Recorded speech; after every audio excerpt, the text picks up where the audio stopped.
Cool Big Chill.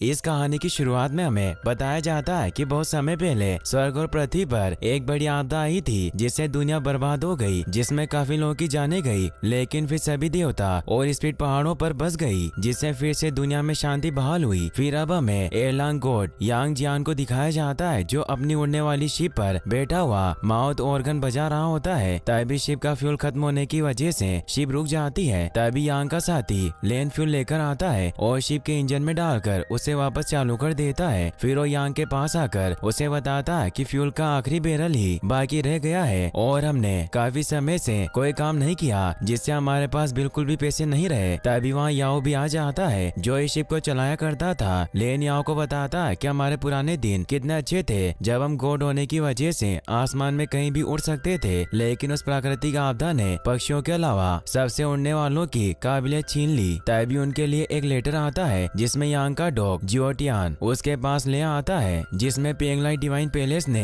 एक चोर की खबर थी जो लोगों को नकली दवाइयां बेचा करता था, इसीलिए उसे पकड़ने पर इनाम रखा हुआ था। लेन कहता है कि हमें उसे पकड़ना होगा क्योंकि वो तीनों बाउंटी हंटर थे जो पैसे के लिए अब चोरों को पकड़ने का काम करते थे। जियान अपनी छोटी शिप लेकर डिवाइन रियल्म के पेंगलाई आइलैंड पर आ जाता है जहाँ से उस चोर की खबर मिली थी। पेंगलाई आइलैंड बहुत ज्यादा डेवलप था और वहाँ बहुत से लोग बसे हुए थे। यांग पेंगलाई के डार्क साइड में जाता है जहां उस मेडिसिन बॉय को दवाई लेने के बहाने बुलाता है और उसे उसका इनाम वाला पोस्टर दिखाता है। तो मेडिसिन बॉय उसे कहता है कि तुम मुझे पकड़ नहीं सकते और अपने साथी को उस पर हमला करने भेजता है क्योंकि उसे नहीं पता था कि वो गॉड है। वो डीमन जियांग पर हमला करता है लेकिन यांग उसके वार से बचता है और अपने एक हमले से ही उस डीमन को बेहोश कर देता है। यह देखकर वो मेडिसिन बॉय वहाँ से भागने लगता है। यांग भी उसका पीछा करता है और उसे पकड़ने वाला होता है कि तभी उसकी शिप का फ्यूल खत्म हो जाता है, जिससे वो मेडिसिन बॉय खुश होता है कि तुम मुझे पकड़ नहीं सकते। लेकिन तभी यांग के साथी जाल डालकर उसे पकड़ लेते हैं और उसे शिप पर ले आते हैं। यांग लेन से कहता है कि तुम परफेक्ट टाइम पर आए हो। तो लेन बताता है कि ये सब जियोटियन की वजह से हुआ, उसने तुम्हें सूंघ लिया था। जियोटियन डर का गॉड डॉग होता है जो अपनी पावर की वजह से ह्यूमन में भी बदल सकता था।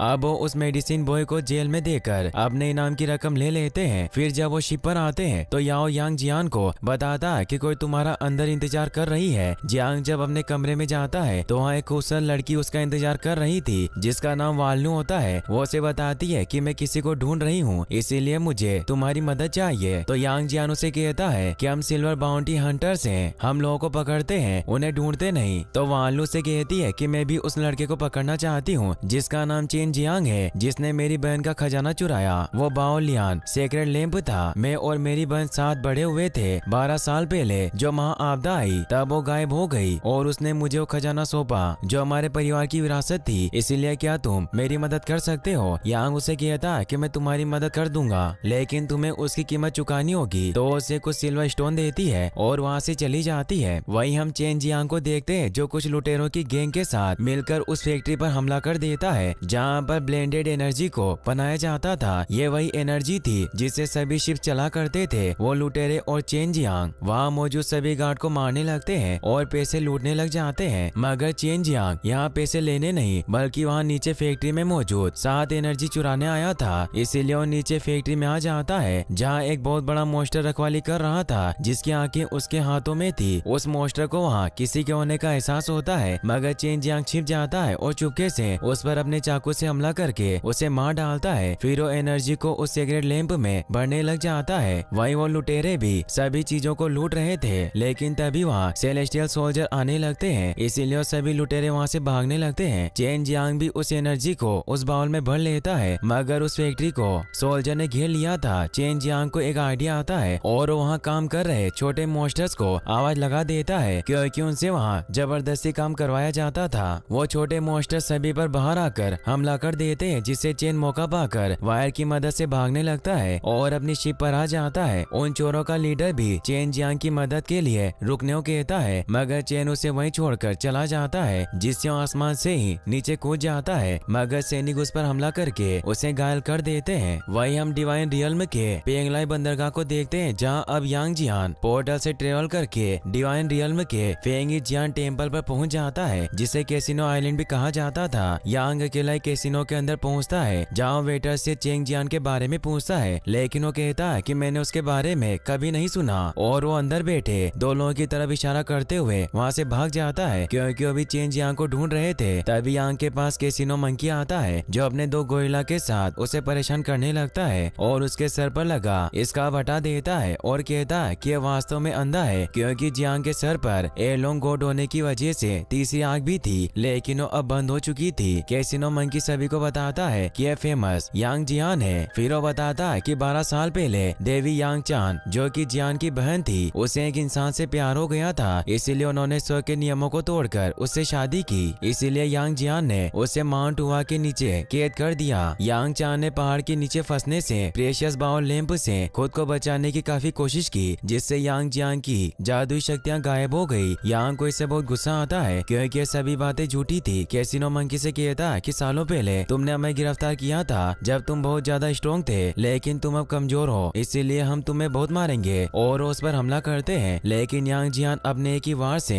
कैसीनो मंकी के दोनों साथियों को नीचे गिरा देता है। अब वहाँ पर मो ब्रदर्स भी आ जाते हैं, जिनके नाम मो लिहोंग और मो लिहाई होते हैं, और ये दोनों वही थे जिनकी तरफ वेटर ने इशारा किया था, क्योंकि ये दोनों भी चेंग जियांग को ढूंढ रहे थे। उन्हें देखकर कैसीनो मंकी वहाँ से भाग जाता है। मो ब्रदर्स यांग के पास आते हैं और से कहते हैं कि 12 साल पहले माउंट हुआ पर जो घटना हुई थी, उसके बाद से हमने तुम्हें नहीं देखा, लेकिन अब हमें पता चला कि तुम एक सिल्वर बाउंटी हंटर बन चुके हो। यांग कहता है कि मैं यहाँ खाना खाने आया था, तो मो लिहाई उसे कहता है कि मैंने सुना है कि तुम किसी की तलाश कर रहे हो, लेकिन हम भी उसे ढूंढ रहे हैं, इसीलिए तुम उसके पीछे मत जाओ, और अगर तुमने हमारे काम में टांग अड़ाई तो तुम्हारे लिए बहुत बुरा होगा। यांग वहाँ से चला जाता है। वो टहलता हुआ जा रहा था, तभी चेन जियांग वहाँ से भागता हुआ गुजरता है, क्योंकि कुछ गुंडे उसका पीछा कर रहे थे। ये वही गुंडे थे जिन्हें चेन जियांग सुबह धोखा देकर भागा था, इसीलिए उसे घेर लेते हैं। गुंडों का लीडर चेन से कहता कि मुझे पता है तुमने वहाँ फैक्ट्री से एक खांसी चुराई थी, तो चेन कहता है कि ऐसा नहीं है। तभी वहाँ कैसीनो मंकी आ जाता है, जो उसे बताता है कि मुझे पता है तुमने क्या चुराया है, इसीलिए अगर तुम अपनी जान की सलामती चाहते हो तो लैंप मुझे दे दो। तभी यांग भी वहाँ से गुजरता है, तो चेन बड़ी ही चालाकी से वो लैंप यांग को दे देता है कि इसे अपने पास रखो, जिससे सभी को लगता है कि यांग भी उसी के साथ मिला हुआ है, और वो उन दोनों पर हमला करने लगते हैं। चेन उन गुंडों को मारने लगता है, वो गुंडे यांग पर भी हमला करते हैं, जिससे वो भी उनसे लड़ने लग जाते हैं। कैसीनो मंकी डरकर वहाँ से भाग जाता है। लीडर यांग पर हमला करता है, लेकिन वो पावर किक से उसे एक ही वार में नीचे गिरा देता है, और चेन उसे चाकू घोंपकर मार डालता है। यह देखकर जियान काफी हैरान होता है और उससे पूछता है कि तुम इतने हिंसक क्यों हो, क्या इन लोगों को मारना जरूरी था? चेन कहता है कि अगर मुझे पकड़ लेते तो ये मेरे लिए बहुत बुरा होता।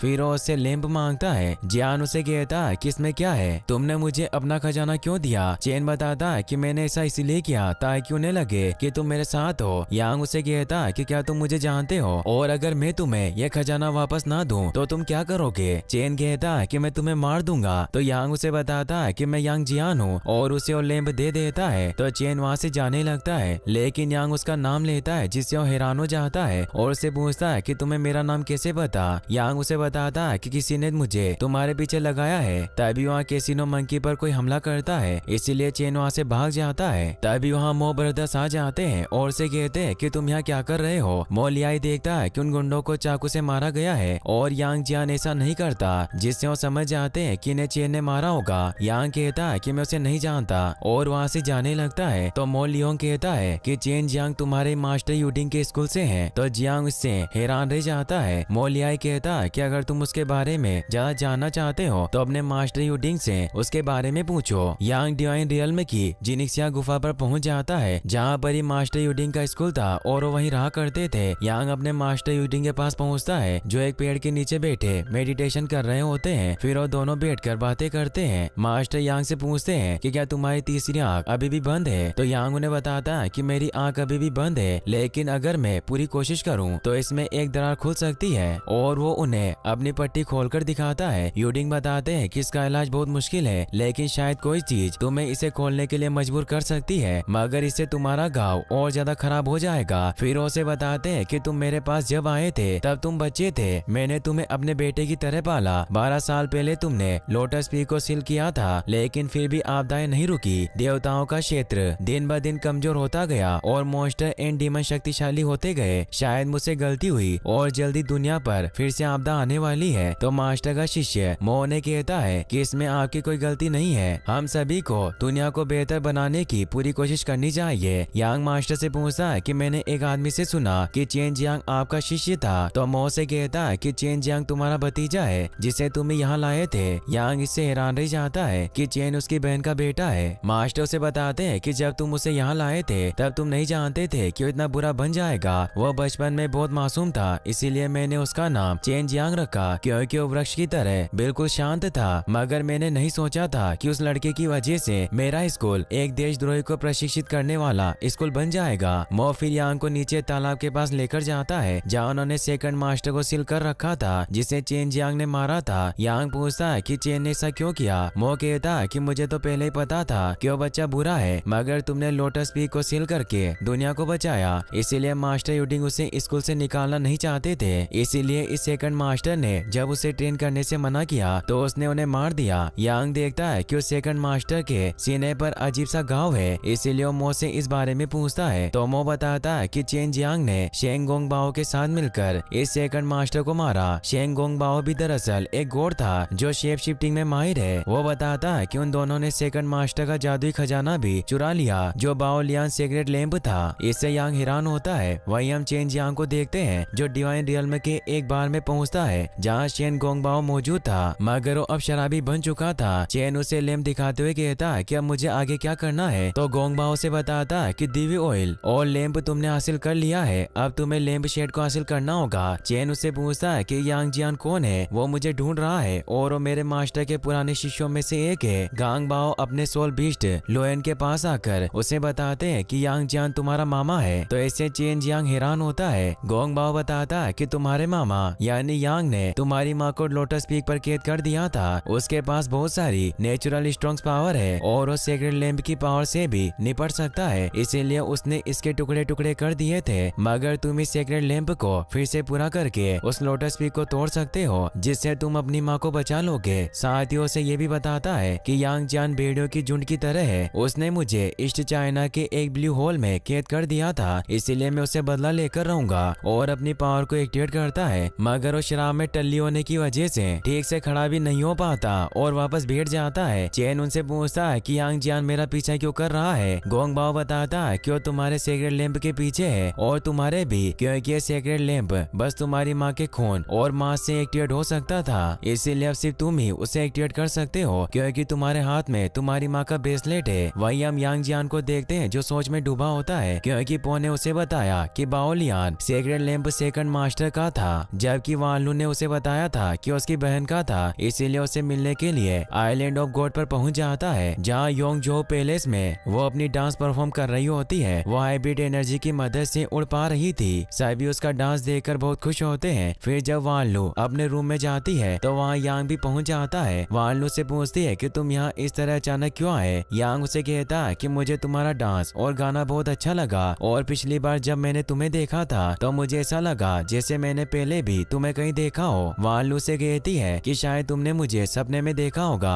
जियांग कहता है कि ऐसा हो सकता है और उसे बताता है कि मैंने चेंग जियांग को ढूंढ लिया, उसने मेरे ही स्कूल में पढ़ाई की थी। और उसे बताता है कि तुमने कहा था कि सेक्रेट लैंप तुम्हारी बहन का है, पर ऐसा नहीं है, तुमने मुझसे झूठ क्यों बोला। वालू से कहती है कि कुछ बातें ऐसी होती है जिन्हें ना जानना ही अच्छा होता है। और वो यांग को अपने मिरर से एक विजन दिखाती है जिसमें उसे अपनी माँ दिखाई देती है मगर उनसे दूर जाने लगता है जो उसे कह रही थी कि लोटस पीक को तोड़ दो। यांग की जब आँख खुलती है तो देखता है कि वालू वहाँ से चली गई है, इसीलिए वो भी वहाँ से निकल जाता है। वही हम ह्यूमन रियल्म में फेंगू शिपव्रेक नाम की जगह को देखते हैं जहाँ एक टूटी हुई शिप में चेन जियांग छिपा होता है और वो लैंप शेड चुराने की प्लानिंग कर रहा था ताकि वो लैंप पूरा हो सके। और वो लैंप शेड पास ही के एक टावर में था। तभी वहाँ यांग जियान आ जाता है, इसीलिए चेन उस पर हमला करता है मगर वो खुद को बचा लेता है और उसे कहता है कि तुम्हारा हमला बहुत अच्छा था। चेन अपने खंजर को बाहर निकाल लेता है। यांग वहाँ लगे लैंप के पोस्टर देखकर कहता है कि क्या तुम बाओ लियान लैंप के पीछे हो? चेन उसे कहता कि तुम्हारा इससे कोई लेना देना नहीं है। यांग उसे बताता कि मैं तुम्हारा मामा हूँ और ये सच है कि मैं ही तुम्हें अपने मास्टर यूडिंग के पास जिनिक्सिया गुफा में लेकर गया था, क्योंकि तुम उस वक्त बहुत छोटे थे और यहाँ तक कि मैंने तुम्हारा कोई नाम भी नहीं रखा था, पर मुझे नहीं पता था कि तुम यहाँ इतने बिगड़ जाओगे। चेन उसे बताता कि वहाँ मास्टर ने मुझे कुछ नहीं सिखाया और मुझे हर दिन पीटा जाता था। उन्होंने मुझे भूखा रखा, साथ ही उन्होंने मुझे बिना पिता का लड़का कहा। यांग को बहुत बुरा लगता है कि उसका ख्याल नहीं रखा गया। वो उसे कहता कि मुझे बिल्कुल नहीं पता था कि वो तुम्हारे साथ ऐसा करेंगे, पर फिर भी तुम्हें उस सेकंड मास्टर को नहीं मारना चाहिए था। तो चेन गुस्से में उसे कहता कि तुम्हें भी मेरी माँ को लोटस पीक पर नहीं गाड़ना चाहिए था और उस पर हमला करता है, मगर जियांग बच जाता है और उसे पकड़ लेता है। तभी वहाँ मो ब्रदर्स भी आ जाते हैं और वो चेन जियांग से कहते हैं कि तुमने अपने मास्टर को मार डाला, इसीलिए तुम्हें स्व के नियमों के हिसाब से अरेस्ट किया जाएगा, इसीलिए तुम सरेंडर कर दो।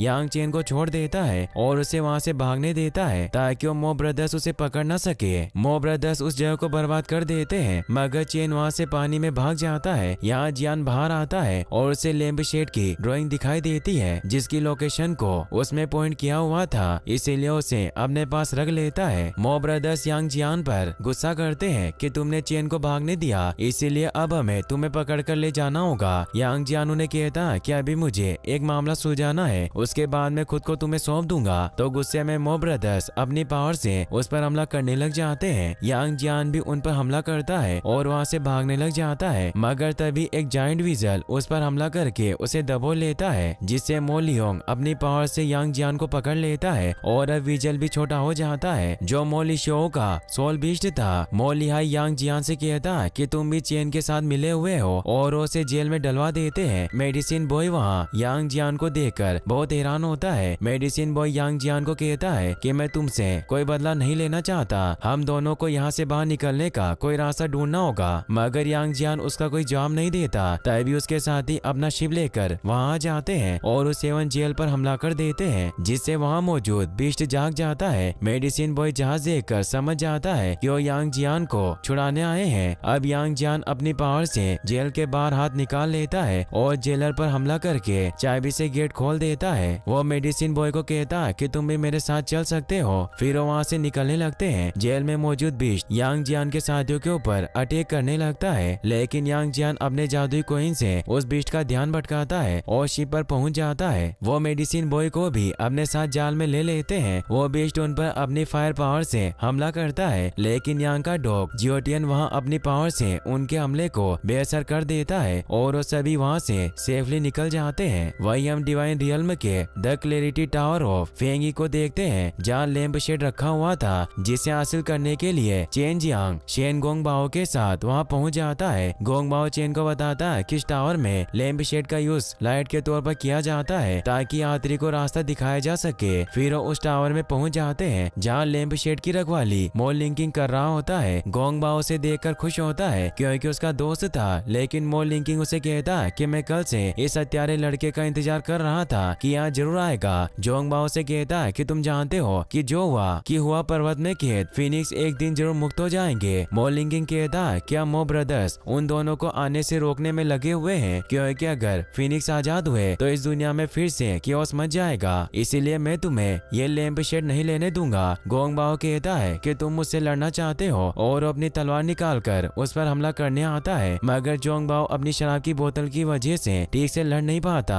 और घायल हो जाता है। तो उसका लोयन बीस्ट उसके पास आता है और उसे अपनी एनर्जी देता है, जिससे वो दोनों मिलकर मॉल लिंकिंग पर हमला करने लग जाते हैं। चेन मौका देकर उस लैंप शेड के पास जाने लगता है, मगर मॉल लिंकिंग उसे देख लेता है, इसीलिए अपनी डिवाइन फॉर्म को एक्टिवेट करके वहाँ मौजूद पुल को तोड़ देता है, जिससे चेन नीचे गिरने लगता है, मगर गोंग बाओ से बचा लेता है। गोंग बाओ भी अब अपनी सोल पावर को एक्टिवेट कर लेते हैं, क्योंकि उनके पास ब्लैक मैजिक की पावर थी। वो अपने लोयन के डोपलगैंगर बनाकर उस पर हमला करने लगता है, जिससे मॉल लिंकिंग कमजोर पड़ने लगता है, मगर वो असली गोंग बाओ को पहचान लेता है और उस पर हमला करके उसे दूर गिरा देता है। तभी चेन अपनी सोल बीस्ट को एक्टिवेट करके मॉल लिंकिंग पर हमला करने लगता है, लेकिन लिंकिंग उसे रोक लेता है, मगर पीछे से गोंग बाओ उसे मार डालता है। मरते मरते लिंकिंग चेन से कहता है कि तुमने इतनी छोटी सी उम्र में ब्लैक मैजिक सीख लिया। तो चेन कहता है कि मैं जीतने के लिए कुछ भी कर सकता हूँ और अब वो लैंप शेड को हासिल कर लेता है। तभी वहाँ बहुत सारी शॉट का हमला होने लगता है जिससे चेन और गोंग भागने लगते हैं, मगर वो टावर टूट जाता है और वो लैंप शेड भी दूर गिरने लगता है। इसीलिए चेन उसे लेने के लिए स्वॉर्ड की तरफ ही कूद जाता है, जिससे जब वो लैंप शेड चेन के हाथ पर बंधे ब्रेसलेट के टच होता है तो लोटस पावर एक्टिवेट होती है, जिससे एक धमाका होता है और वो टावर टूट जाता है और चेन भी दूर गिर जाता है। तभी वो सारी स्वॉर्ड वापस से इकट्ठा होने लगती है और वो चेन की तरफ बढ़ती है। यह देखकर गोंग बाओ चेन की मदद करता है और उन स्वॉर्ड को नीचे आने से रोकता है। वो चेन से कहता है कि तुम यहाँ से भाग जाओ, तो चेन वहाँ से भाग जाता है, मगर गोंग बाओ उन स्वॉर्ड को ज्यादा देर तक नहीं रोक पाता और उन स्वॉर्ड की वजह से घायल हो जाता है। तभी मो ब्रदर्स अपने मास्टर के साथ वहाँ आ जाते हैं और मास्टर अपनी स्वॉर्ड से अब गोंग बाओ को मार देते हैं। गोंग बाओ का टाइगर अभी भी जिंदा होता है, जो गोंग बाओ को मरा हुआ देख बहुत दुखी होता है, इसीलिए उन्हें अपनी एनर्जी देकर वापस जिंदा करने लगता है। लेकिन तभी उस लोयन पर भी कोई हमला करता है, जिससे वो भी मारा जाता है। फिर हम देखते हैं कि यांग जियान जब वहाँ आता है तो वो देखता है कि शेन गोंग बाओ अभी भी जिंदा होता है। वो यांग से कहता है कि हम दोनों ने एक दूसरे को काफी लंबे समय से नहीं देखा, मैंने सुना है कि तुम्हारी स्व की आँख खराब हो गई है। यांग जियान उससे पूछता है कि चेन जियांग कहाँ है। गोंग बाओ से कहता है कि वो यहाँ से भाग निकला, वो एक बहुत ही कठोर दिल वाला निर्दयी बच्चा है, मैं भी जवानी में उसी के जैसा था, इसीलिए मैंने उसे मेरी ब्लैक मैजिक पावर सिखाई। यांग जियान उससे पूछता है कि क्या तुम जानते हो कि वो कहाँ गया होगा। गांग बाओ बताता है कि उसका एक रहस्य है। जियान उसके सीने पर अजीब से घाव देखता है, इसीलिए उससे पूछता है कि ये किसने किया, मगर वो कुछ कहता इससे पहले ही वो मर जाता है। वही हम डिवाइन रियल्म के टूडू कोह का सीन देखते हैं, जहाँ जियांग अपने साथियों के साथ पहुंच गया था, क्योंकि उसे ह्यूमन रियल्म में जाना था, क्योंकि उसे पता था कि चेन वहीं जाएगा।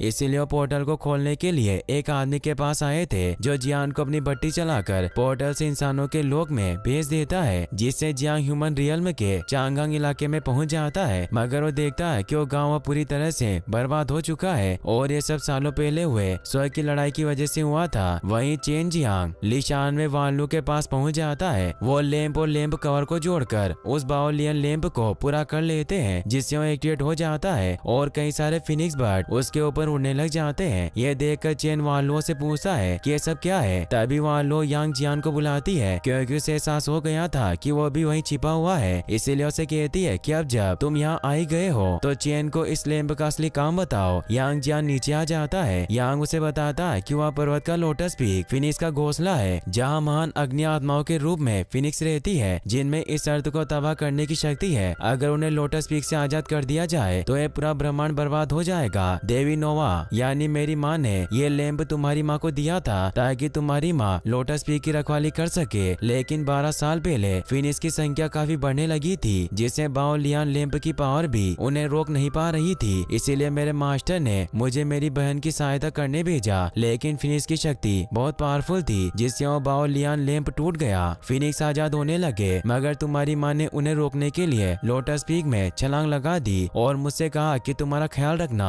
और उसकी पावर की वजह से वो फिनिक्स वापस से नीचे सील हो गए। मगर मेरी बहन के मरने से मुझे बहुत दुख हुआ और मैंने गुस्से में आकर वहाँ मौजूद चट्टानों पर अपनी कुल्हाड़ी मारी, जिससे फिनिक्स को वहीं सील कर दिया गया। वहाँ लो बताती है कि उस दिन के बाद से तुम्हारी तीसरी आंख भी फिर कभी नहीं खुली। चेन इससे काफी घबरा जाता है, क्योंकि वो समझ गया था कि उसकी माँ के लोटस पीक पर कैद होने की असली वजह क्या है। वो यांग से कहता है कि मुझे लोगों ने बताया था कि मेरी माँ ने एक इंसान से शादी की, इसीलिए उन्हें वहाँ कैद किया। तो यांग जियान उससे कहता है कि ये सब झूठी बातें हैं, क्योंकि मेरी माँ ने भी एक इंसान से शादी की थी और उन्होंने मुझे और तुम्हारी माँ को जन्म दिया, मगर मैं उस वक्त बहुत घायल था, इसीलिए मैं तुम्हारी देखभाल नहीं कर सका, इसीलिए मैं तुम्हें मास्टर के पास छोड़ आया। चैन उसे कहता है कि अगर मेरे मामा हो फिर भी कभी आप मुझसे मिलने क्यों नहीं आए। यांग जियान बताता है कि मास्टर यूडिंग ने मुझे तुमसे मिलने के लिए मना किया था जब तक कि तुम बड़े नहीं हो जाते। चैन वानलू से कहता है कि दादी वानलू क्या ये सच कह रहा है। इससे यांग हैरान होता है। वानलू से कहती है कि सच कह रहा है और वो यांग जियान को बताती है कि तुम्हारी माँ याओ जी की बहुत अच्छी दोस्त थी और मेरा एक और नाम है गॉडेस उशन, और अभी हमें बहुत इंपॉर्टेंट काम करने हैं, इसीलिए वो उन दोनों को अपने पीछे आने को कहती है। वो दोनों उसके पीछे जाते हैं। वानलू ने एक ऊंची जगह ले जाकर माउंट हो दिखाती है और बताती है कि वही लोटस पीक है और वहाँ जो प्रकाश की रोशनी है वो सभी के फिनिक्स की वजह से है। चैन उससे कहता है कि मेरी माँ अभी भी वहीं फंसी होगी। वानलू यांग जियान से पूछती है कि क्या तुम जानते हो कि ये लैंप फिनिक्स को लोटस पीक में क्यों दबाए रखता है। यह सब जिनिक्सिया गुफा के कारण है, क्योंकि तुम्हारे मास्टर यूडिंग फिनिक्स की शक्ति को काबू करते हैं, इसीलिए उन्होंने गुफा बनाई हुई है और अगर फिनिक्स वहाँ से आजाद हो गए तो जिनिक्सिया गुफा भी टूट जाएगी, जिससे उनकी फिनिक्स पावर भी चली जाएगी। इसीलिए तुम्हारे गुरु ने तुम्हें उस गुफा की रक्षा के लिए भेजा था। यांग जियानु ने कहता कि मास्टर ने मुझे सिर्फ इतना बताया कि ये फिनिक्स बहुत सी आपदाएं लाती है, इसीलिए सबकी जान बचाने के लिए लोटस पीक की रक्षा करना जरूरी है। और उन्होंने मुझे जिनिक्सिया गुफा के बारे में कुछ नहीं बताया। वालू से कहती है कि मास्टर यूडिंग सिर्फ अपने बारे में सोचता है क्योंकि वो स्वर्ग और पृथ्वी पर शासन करना चाहता है, लेकिन अगर फिनिक्स आजाद हो गए तो ऐसा नहीं कर पाएगा। और तुम्हारे मास्टर ने तुम्हें धोखा दिया है और अब हम हुआ पर्वत को तोड़ देंगे और कैद यांग चांग को बचा लेंगे। यांग जियान काफी देर तक सोचता रहता है और वानलो से कहता है कि अगर मैं तुम्हारी बात मान भी लूं कि तुम सच बोल रही हो, लेकिन फिर भी मैं अपने मास्टर यूडिंग के पास जाकर सच जानना चाहता हूँ। और वो चेन जियांग से कहता है कि तुम भी मेरे साथ चल सकते हो। चेन उसे कहता है कि मैं तुम्हारे साथ नहीं आना चाहता, तुम भी उस पहाड़ की रक्षा करने वालों में से एक हो। अगर तुम उस पहाड़ को तोड़ने में मदद नहीं करोगे तो मैं अकेले ये काम कर लूंगा। और वो वहाँ से लैंप लेकर जाने लगता है। यांग जियान उसे रोकने लगता है तो वानलो अपने मैजिक से यांग जियान को रोकती है और कहती है कि तुम अपने मास्टर के प्यार में अंधे हो चुके हो और तुम अब भी उसके पास जाना चाहते हो। जियांग उस पर हमला करता है और उसे तालाब में गिरा देता है, मगर अब वानलो अपने थ्रेड पावर को एक्टिवेट कर लेती है और यांग जियान पर हमला करने लगती है। यांग जियांग उसके वार से बचता है और एक कपड़े की मदद से उसे पकड़कर दूर गिरा देता है, जिससे वो घायल हो जाती है। यांग जियांग उसे कहता है कि मुझे डर है कि अगर चेन तुम्हारे साथ रहेगा तो वो भी गोंग बाओ के जैसे मारा जाएगा, क्योंकि गोंग बाओ को भी तुम नहीं मारा था। वानलो से कहती है कि तुम ये कैसे कह सकते हो। यांग उसे बताता है कि संगीत हॉल में मुझे जो सपना आया था उसमें मेरी माँ मुझे लोटस पीक तोड़ने की कह रही थी, मगर वो सपना तुमने मुझे दिखाया था। और सेकंड मास्टर को भी चेन जियांग ने नहीं मारा बल्कि तुमने मारा, क्योंकि उसकी बॉडी पर दागे जैसे निशान थे, जो निशान मैंने गांग बाओ के शरीर पर भी देखे, जिसकी वजह से उसकी डेथ हुई। और अभी तुमने मुझ पर भी अपने उसी खास जादुई हथियार का इस्तेमाल किया था। और उसका हाथ पकड़कर वो हथियार दिखाता है। चेन जियांग इससे हैरान होता है और वानलू से पूछता है कि तुमने उन्हें क्यों मारा। वानलू बताती है कि अगर मैं तुम्हारे मास्टर को नहीं मारती तो तुम कभी जिनिक्सिया गुफा को नहीं तोड़ते, और मैंने शेन गोंग बाओ को जानबूझकर नहीं मारा। वो पहले दर्द से बहुत तड़प रहा था, उस समय उसके लिए मौत एक वरदान थी, इसीलिए मुझे उसे मारना पड़ा। चेन उसे कहता है कि ये सब तुमने क्यों किया। वानलू बताती है कि मैं चाहती थी कि वो माउंट को बर्बाद हो जाए ताकि तुम्हारी माँ मुक्त हो सके, जैसा तुम्हारा लक्ष्य था। यांग कहता है कि मैं तुम्हें ऐसा नहीं करने दूंगा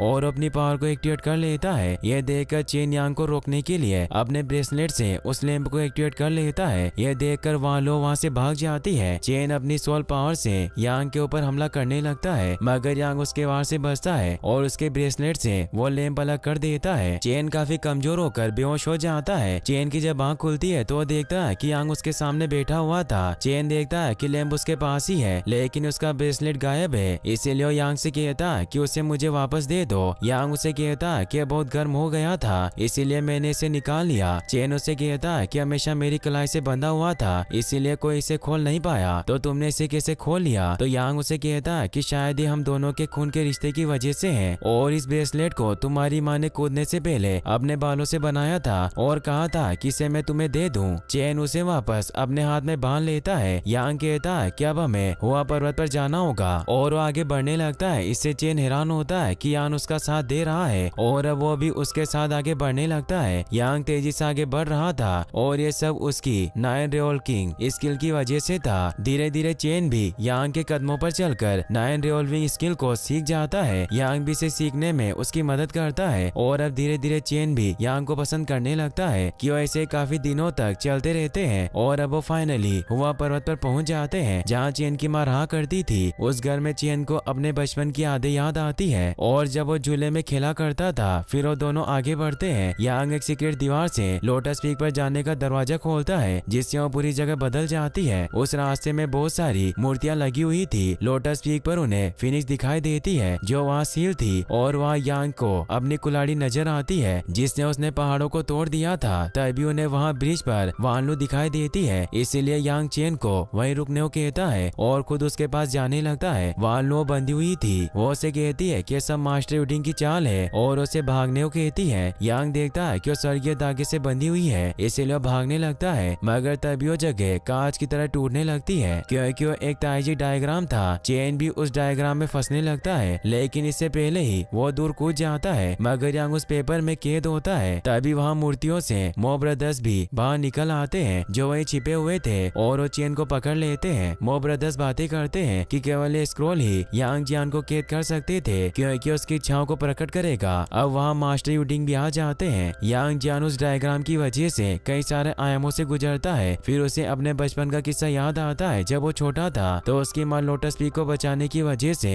दूर चली गई थी, इसीलिए उसने लोटस पीक को तोड़ दिया था और वो नीचे खाई में गिर जाता है, मगर उसे अपनी माँ दिखाई नहीं देती, बस उनकी आवाज सुनाई देती है जो उसे कहती है कि वो पर्वत अब आजाद हो चुका है, इसीलिए मुझे भी अब मुक्ति लेनी होगी क्योंकि हमारे परिवार की महिलाओं का यही भाग्य है। हमें विश्व शांति बनाए रखने के लिए लोटस पीक की रक्षा करनी पड़ती है। यांग जियान रोने लग जाता है तो उसकी माँ कहती है कि तुम मत रो, तुम्हें आगे बढ़ना होगा क्योंकि कोई कभी नहीं मरता, इसीलिए हर जलती रोशनी में तुम मुझे कभी भी कहीं भी देख सकते हो। मगर यांग जियान उनकी बातें नहीं समझता क्योंकि उस वक्त उसने अपनी माँ को पाने के लिए वो लोटस पीक तोड़ी थी। अब जब वो आगे बढ़ता है तो मास्टर उसे जिनिक्सिया गुफा का सीन दिखाते हैं। जब उसने उसे गुफा को सील करने को कहा था, जियांग समझ गया था कि यह सब एक ताइजी डायग्राम है, इसीलिए वो उस गेम को गलत तरीके से खेलता है। अब उसे मास्टर दिखाई देते हैं जिनसे वो कहता है कि मैंने कौन सा अपराध किया है कि आपने मुझे इस डायग्राम में फंसाया और मुझे झूठी यादें दिखा रहे हो। यूडिंग कहते हैं कि मैं तुम्हें लोटस पीक को बर्बाद करने नहीं दे सकता, तो यांग जियान कहता है कि वहाँ लोगों की बातें सच थी, इन फिनिक्स के साथ जिनिक्सिया गुफा जुड़ी हुई है। यूडिंग कहते हैं कि जिनिक्सिया को बचाने के लिए कुछ भी कर सकता हूँ। यांग जियान उन्हें कहता है कि आपकी वजह से मेरी बहन यांग जान इस गुफा के नीचे फंस गई। यूडिंग कहते हैं कि यही उसकी नियति थी और उसे बताते हैं कि तुम्हारे परिवार के सभी माँ और बेटे दुनिया की तबाही से जुड़े हुए हैं। विश्व शांति बनाए रखने के लिए तुम्हारे परिवार की माताओं को माउंट हुआ की रक्षा करनी पड़ती है और उनके बेटे की नियति है कि वो अपनी माँ को बचाने के लिए इस माउंट हुआ को तोड़ने की कोशिश करते हैं, मगर वो ये नहीं जानते कि अगर वो पहाड़ को नष्ट कर देंगे तो लोटस पीक भी नष्ट हो जाएगा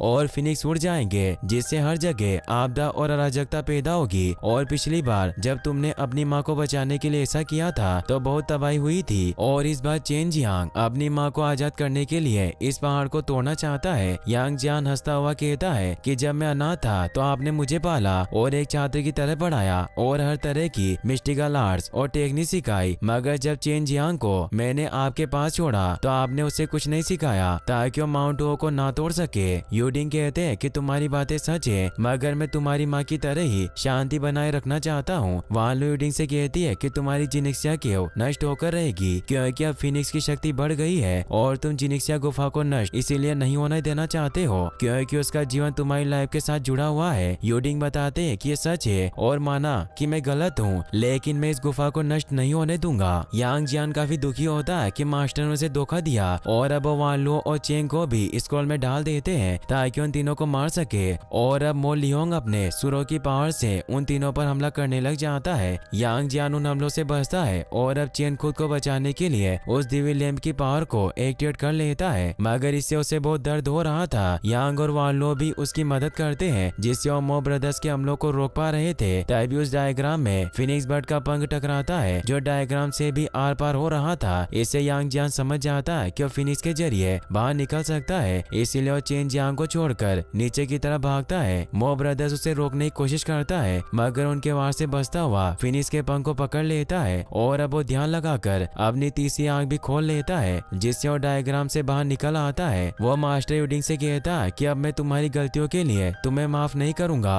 और अपने डिवाइन स्टेचू पावर को एक्टिवेट कर लेता है और वहाँ पड़ी अपनी कुल्हाड़ी को भी उठा लेता है। ये देखकर मास्टर और मो ब्रदर्स मिलकर यांग जियान पर हमला करने लगते हैं जिससे यांग को चोट लगती है, मगर वो दोबारा खड़ा हो जाता है और अब वो फाइनली अपनी कुल्हाड़ी को बाहर निकाल लेता है जिससे वहाँ के कुछ फिनिक्स भी आजाद होने लगते हैं। यांग मास्टर से कहता है कि मेरी माँ आपकी गुफा की नहीं बल्कि इस दुनिया को बचाना चाहती थी और वो उन फिनिक्स की पावर के साथ मास्टर पर हमला करता है जिससे मास्टर और मो ब्रदर्स खत्म हो जाते हैं और अब उसकी तीसरी आंख वापस बंद हो जाती है। वो डायग्राम भी अब खुल जाता है जिससे वालू और चेन जियांग बाहर आ जाते हैं। यांग चेन को बताता है कि तुम्हारी माँ जिनिक्सिया गुफा को नहीं बल्कि लोगों को बचाना चाहती थी, इसीलिए अब तुम इस लोटस पीक को नष्ट कर सकते हो। और अब चेन जियांग यांग की कुल्हाड़ी और उस लैंप की पावर से उस लोटस पीक पर वार करता है जिससे उसमें दरार पड़ जाती है और वहाँ नीचे के सभी फिनिक्स बर्ड आजाद होकर बाहर निकलने लग जाते हैं। वो तीनों भी नीचे गिर जाते हैं। चेन अपनी माँ को पत्थरों के नीचे ढूंढने लगता है, तभी उसे अपनी माँ की वही आती है तो वो दौड़कर उनके पास जाता है, मगर वो उनके आर पार निकल जाता है क्योंकि वो सिर्फ उनकी सोल थी। चांग यान अपने बेटे से कहती है कि अब तुम बड़े हो गए हो, और यांग को कहती है कि भाई मैं तुम्हें फिर से कह रही हूँ कि चेन का ख्याल रखना। तो चेन अपनी माँ से पूछता है कि आप कहाँ जा रही हैं। चांग यान बताती है कि मुझे भी फिनिक्स के साथ जाना होगा क्योंकि मुझे विश्व और तुम्हारी रक्षा करनी है। ये कहकर वो डस्ट बनकर उड़ने लगती है। चेन इससे काफी दुखी होता है कि इतना सब कुछ करने के बाद भी वो अपनी माँ को नहीं पा सका। यांग उसे बताता है कि तुम्हारी माँ पहले ही फिनिक्स के साथ जुड़ चुकी थी और अब पहाड़ भी टूट गया है, इसीलिए फिनिक्स आजाद है, इसीलिए तुम्हारी माँ को भी उनके साथ जाना पड़ा, लेकिन हमेशा तुम्हारे आसपास रहेगी। और इसी के साथ ये मूवी यहीं पर खत्म हो जाती है। फिर हमें इसके पोस्ट क्रेडिट सीन को दिखाया जाता है जहाँ हम नेजा और मंकी किंग को देख पाते हैं जिन्हें यांग जियान की कहानी एक स्टोरी टेलर सुना रहा होता है, मगर वो स्टोरी टेलर नेजा को देखकर वहाँ से भाग जाता है क्योंकि वो कैसीनो मंकी होता है। गाइस, अगर आपको वीडियो पसंद आया हो तो इस वीडियो को लाइक करने के साथ साथ चैनल को सब्सक्राइब जरूर कर लेना। मिलते हैं नेक्स्ट वीडियो में। Thanks for watching.